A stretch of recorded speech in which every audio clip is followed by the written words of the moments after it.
Exactly. Sure. All right, let's take a look at Bitcoin here. No signs of slowing down. You got the world's largest cryptocurrency climbing to over $8,000. That's after a week of losing $38 billion in market cap over technology concerns. The most recent surge adding to Bitcoin's staggering value. Let's talk about this rally. 700% so far this year. Mark Chandler of Brown Brothers Harriman with us. Do you like Bitcoin?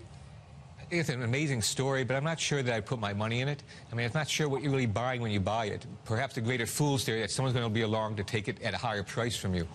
I wonder if we're the fools, though, because we always sit around the table and we're like, we don't quite understand it. What's the store of value? And then I wonder if we're going to be the ones feeling really dumb in a few years. Yeah, and I wonder, I mean, I'm seeing it written now, at least on the Bloomberg, that at some point it gets to be so big you have no choice, that you have to be in it as a practical matter. Is that true? I don't think so. I mean, look at the market cap compared to the market cap of, say, the equity market. I don't really know. Our clients at Brown Brothers, real fund managers, real asset managers, as opposed to the hedge fund community, I don't really see them buying Bitcoins. I see them buying maybe some of the technology companies, the backbone behind it. But really buying Bitcoins, I still don't see it. The bubble conversations was really interesting, and Aaron Brown wrote in Bloomberg View today.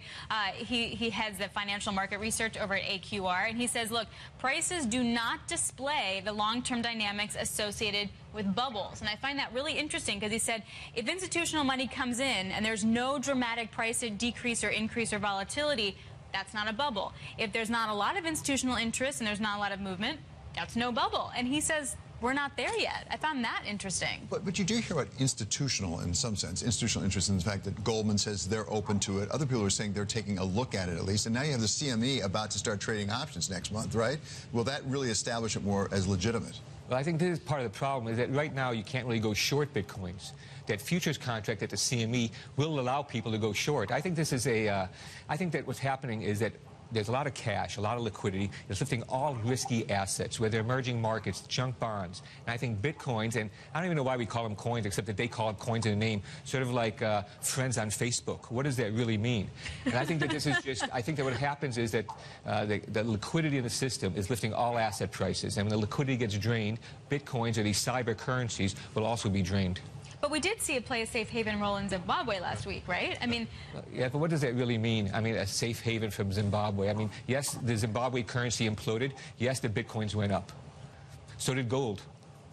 Not as much, though. So if you're going to look at safe havens, for example, you got dollar, was the dollar, maybe it's the euro, gold, Bitcoin. Like, no, but how would you rank it? The Bitcoins can't absorb the kind of liquidity. We're talking about the foreign exchange market, $5 trillion a day.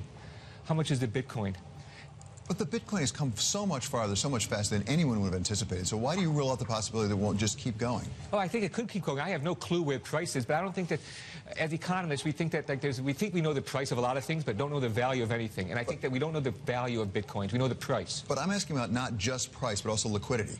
I mean, as these exchanges develop and they start becoming interconnected and we start having futures traded and things like that, why do we rule out the possibility? We don't know what will happen, but that is the possibility that it actually does become more like gold. It could be. I would doubt this. I think there's no intrinsic value. There's no use value.